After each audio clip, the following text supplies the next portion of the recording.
Hello, Ravindra సారా? మీరు? ఒక్క నిమిషం.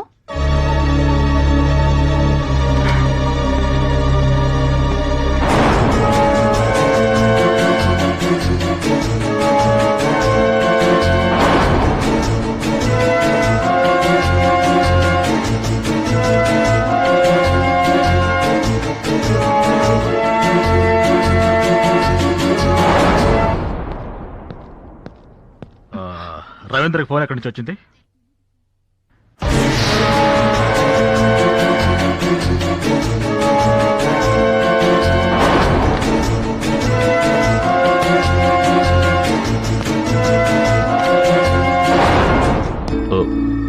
సార్, నేను కొంచెం బయటకు వెళ్ళాలి.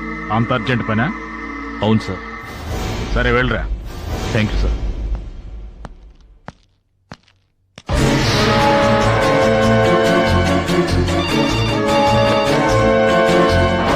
హలో,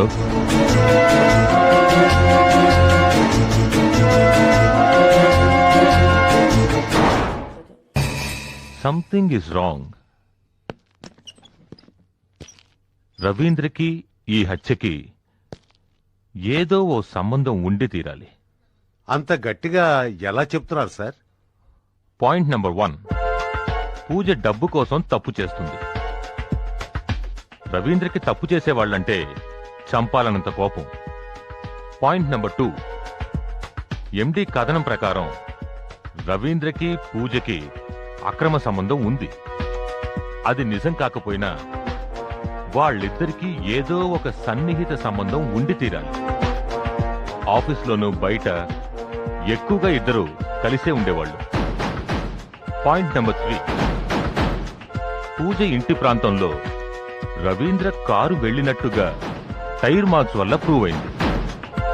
ఇది చాలు అతని మీద అనుమానం కలగడానికి. ఒకవేళ రవీంద్రే హత్య చేసి బ్లడ్ పోసేడేమో. హత్య చేసిన వాడే అయితే తన మీదే అనుమానం వచ్చేటట్టు ఎందుకు చేస్తారు? అదో రకమైన ఆటగా అతను అనుకోవచ్చు. అనుమానం ఉన్నా ఏమీ చెయ్యలేని మన నిస్సహాయతం చూసి ఆనందించే మెంటాలిటీ కావచ్చు. ఎస్, అదే అయింటుంది. అలా ఎంతకాలం చేయగలడు సార్? ఎంతో కాలం చేయలేడు. మన దగ్గర ఒక ముఖ్యమైన ఎవిడెన్స్ ఉందని అతను మర్చిపోయాడు. అది పూజ ఇంటి ఫ్యూజ్ క్యారియర్లో ఉన్న ఫింగర్ ప్రింట్స్. అవి రవీంద్రని ప్రూవ్ చేస్తే చాలు. అవును సార్, కానీ రవీంద్ర ఫింగర్ ప్రింట్స్ ఎలా సంపాదించగలం? అదే ఆలోచిస్తున్నాను. We have to get his finger prints. Mister Ramana, మీరు పని చేయండి. ఈ సీరియల్ మర్డర్స్ కేసులో మర్డర్స్ జరిగిన ప్లేసుల్లో ఉన్న బ్లడ్ కనపడకుండా పోయిన వాళ్లవో కావో అని టెస్ట్ చేయించండి. అలాగే ఆ ప్లేసుల్లో ఏదైనా టైర్ మార్క్స్ ఉండుంటే అవి రవీంద్ర కార్ టైర్ మార్క్స్ తో కంపేర్ చేసి చూపించండి. Okay sir.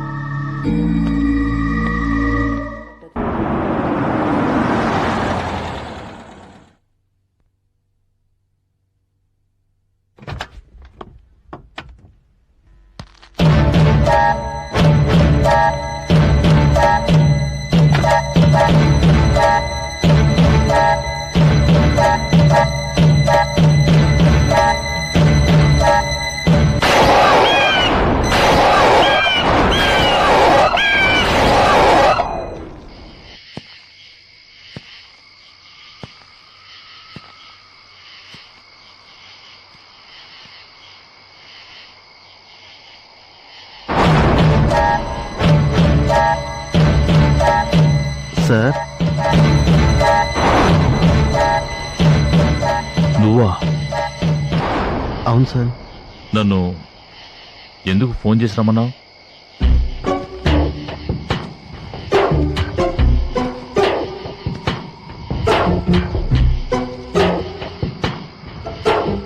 నన్ను క్షమించండి సార్. ఎందుకు?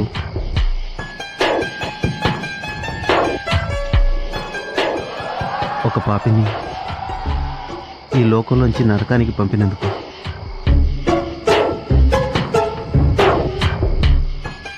మీరు చేసిందే కరెక్ట్.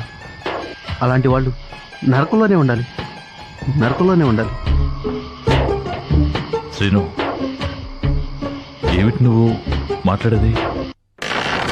అంతం కాదు, ఆరంభం.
If you enjoyed